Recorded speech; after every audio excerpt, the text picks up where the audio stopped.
Nabi memberikan 3 amalan utama. Saya akan bacakan dengan cepat 3 amalan utama yang dikuatkan oleh beliau kepada para sahabat sebelum tiba Ramadan dan sampai sekarang menjadi kurikulum Ramadan Nabi. Jadi kalau ibu bapak ingin mengeluarkan kurikulum Ramadan Nabi, nanti bikin agenda saat Ramadan. Ya, supaya nggak pusing nanti. Kalau masuk hari pertama apa yang dikerjakan, hari kedua apa yang dikerjakan, subuh apa, siang apa, sore apa. Cuman nanti saya berikan 3 yang pokok ini. Ada 3. 1, meningkatkan sholat. Saya ulang ya, meningkatkan apa? Sholat. Kalau meningkat, secara singkatnya berarti bertambah dari yang sekedar fardu, tambah dengan apa? Sunnah. Maka dari sekarang, keluarkan semua jenis sholat-sholat sunnah. Keluarkan dari sekarang apa saja, siang dan malamnya. Yang rawatib, ada berapa rawatib? Rawatib 12. Ya, rawatib itu yang melekat dengan sholat fardu dan menentukan untuk memperbaiki sholat fardu. Menambah, jadi kalau kurang khusyuk ditambah dengan sunnahnya disebut rawatib. Bisa sebelum, bisa setelah sholat fardu. Ada 12 dari hadis Nabi SAW. Man shalla isnatai asyrata rak'atan, siapa yang sholat 12 rakaat fi yaumin wa lailatin, yang mengiringi sholat fardu siang dan malam. Ya, bunyalahu bihinna baitun fil jannah, maka akan dibangunkan baginya satu rumah di surga kalau konsisten menunaikan 12 itu sampai meninggal dunia. Sahabat yang mendengar itu mengatakan kompak semuanya, sejak mendengar hadis itu kami usahakan istiqomah sampai meninggal tidak meninggalkannya. 12 itu 2 sebelum subuh, cepat. 4 sebelum zuhur, 2 setelah zuhur, 2 setelah maghrib, 2 setelah isya.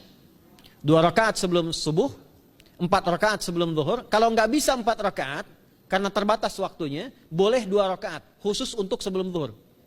Kalau nggak bisa 4, boleh berapa? 2. Dalilnya hadis Ibnu Umar radhiyallahu taala anhuma. Kata beliau, hafidtu asyra rakaatin, saya hafal 10 rakaat dari Nabi sallallahu alaihi wasallam salat sunnah. Maka menyebutkan sebelum zuhur 2 rakaat.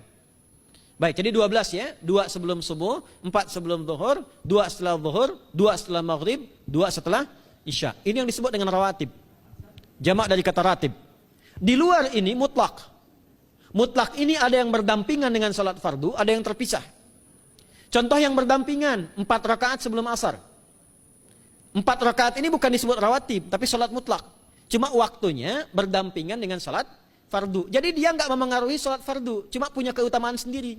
Apa keutamaannya? Hadis Ibnu Umar radhiyallahu taala anhuma, ketika beliau menyampaikan qala Nabi sallallahu alaihi wasallam, rahimallahu ra'an shalla qabla al-asri arba'an. Allah akan menambahkan rahmat pada orang yang terbiasa salat 4 rakaat sunnah sebelum salat asar. Jelas ya? Baik. Kemudian apalagi setelah itu? Salat di antara 2 adzan dan 2 adzan ini, adzan dan iqamah. Ya, di antara adzan dan iqamah. Tahiyatul masjid. Apalagi misalnya salat duha. Duha dibagi 3. Awal duha itu kurang lebih 1,5 jam setelah salat subuh. Subuh sekarang misal 4:30, maka jam 6 muncul awal duha. Namanya syuruk. Saya ulang, salat apa namanya? Syuruk itu salat awal duha. Jumlah rakaatnya 2 rakaat. Man shalal ghadata fil jama'ati thumma yaqudu yadhkurullah subhanahu wa ta'ala fa yusalli rak'ataini fakana alaihi ka ajri umratin wa hajjin, ya ka ajri ummatin wa hajjin tamatan. Siapa yang salat subuh 2 rakaat dengan berjamaah, ya, dan umumnya kalau berjamaah bisa ke masjid di masjid. Kalau tak mampu ke masjid, tunaikan di rumahnya. Setelah itu tidak beranjak dulu, dia duduk untuk berzikir kepada Allah. Zikir itu bisa baca Quran. Quran surah 15 ayat 9 itu Quran disebut dengan zikir. Quran surah 54 ayat 17, 22, 32, 40 itu Quran disebut dengan zikir. Bisa baca Quran, bisa berdoa. Doa disebut dengan zikir. Quran surah ke-7 ayat 205. Ya.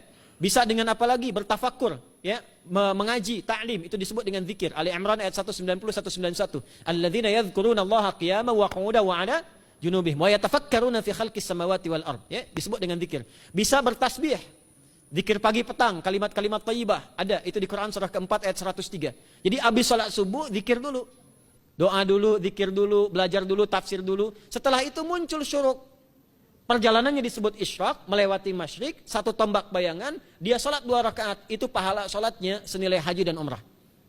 Sempurna. Bukan sudah haji, bukan. Mau kemana? Ibu mau haji dulu? Tidak. Ya, hajinya nanti bulan Dzulhijjah. Tapi senilai haji dan umrah itu 2 rakaat. Awal duha disebut apa? Syuruk. Pertengahan duha sekitar jam 9 jam 10.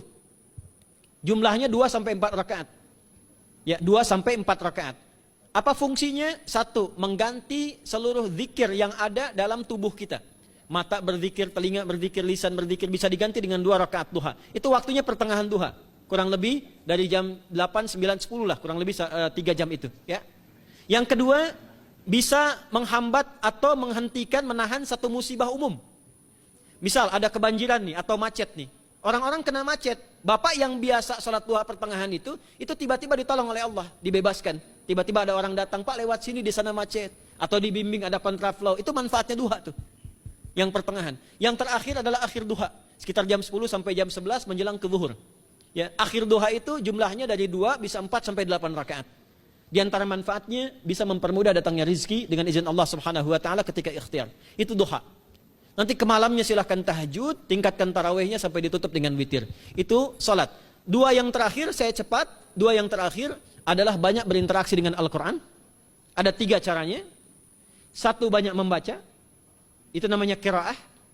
Silahkan Bapak Ibu siapkan dari sekarang, targetnya khatam misalnya 1 kali, berapa juz? 30 juz. Kalau mau gampang bagi 30, berarti 1 hari berapa? 1 juz. Paling gampang lagi, supaya nggak capek ngajinya, supaya nggak capek. Bagi 1 juz 5 waktu sholat. Contoh, juz pertama itu Al-Baqarah plus Al-Fatihah. Al-Fatihah saya nggak hitung lah karena sudah hafal ya. Al-Baqarah itu 141 ayat, juz pertama. Bagi 5, 28. Jadi setiap ketemu waktu sholat, bagi 2 lagi. 28 bagi 2 berapa? 14. Sebelum sholat baca 14 ayat, setelah sholat baca 14 ayat. Itu 14 ayat tuh paling-paling nggak nyampe 5 menit Bu, Pak. Kalau investasi 10 menit setiap waktu sholat, bagi 2 kita baca 14 ayat, itu insya Allah selesai Ramadan khatam Quran. Itu udah rumus. Ya, tidak cukup dengan amin, siapkan dari sekarang. Siapkan. Ya. Kemudian mengkaji, kajian, tilawah. Itu tilawah itu di hadis Muslim pahalanya banyak. Ya, majtama'a qaumun fi baitin min buyutillahi. Ya, kita ngajinya Quran hadis ya, biar ya, lebih kuat dalilnya. Majtama'a qaumun fi baitin min buyutillahi yatsluna kitaballahi wa yatadarasuna fima bainahum. Ya, siapa yang bisa tilawah Quran, ngaji, tafsir, keluarkan misalnya untuk Ramadan 10 hari saya pengen tahu Al-Fatihah. Itu ketika dilakukan punya 4 keutamaan. 1, ghasyiyat humur rahmah. Selama ngaji rahmat Allah dibentangkan. Kalau pengen doa cepat dikabulkan, kalau istighfar diampuni. Yang kedua, awas ini nazalat alaihimus sakinah, diberikan ketenangan dalam jiwa. Bapak Ibu pengen di rumah tangga nyari sakinah, isi dengan Quran di rumah.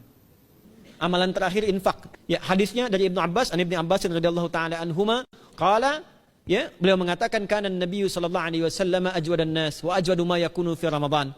Adalah Nabi sallallahu alaihi wasallam itu orang yang sangat luar biasa dermawan dan lembut. Dan bertambah dermawan lagi ketika tiba Ramadan. Apa yang dilakukan Nabi? Mensupport sahabat, siapapun yang punya anggaran untuk infak, disiapkan sebelum Ramadan. Jangan berpikir banyak Bu. Yang penting ada anggaran. 30.000 nggak ada masalah. Setiap hari 1.000, tidak harus uang. Makanan. Pernah dengar hadis ini nggak? Siapa yang memfasilitasi bukaan orang puasa, walaupun dengan sebiji kurma dan sehirup air, maka dia mendapatkan pahala seperti orang puasa itu tanpa dikurangi sedikit pun. Ada? Hadisnya sahih di At-Tirmidzi. Tapi bukan berarti nyanyi kurma ke Tanah Abang setiap hari 1. Terus minumnya 1 sedotan aja ganti-ganti. Ya, maksudnya apa? Yang paling minimal kita bisa keluarkan. Itu pahalanya 700 kali lipat dikali 10. Paling standar. 700 kali itu standar biasa di hari ini. Dalilnya Al-Baqarah ayat 261 yang dibacakan Adinda tadi kita itu. Ramadan kali 10 lagi. Maka dari itu disiapkan dari sekarang untuk infak. Kalau kami di desa itu, ibu saya selalu kalau Ramadan itu RT-nya setiap rumah. Ini untuk bukaan hari ini rumah A, rumah B, rumah C.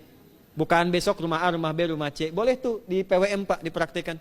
Ya, misalnya anggota perserikatan siapa dikasih kesempatan.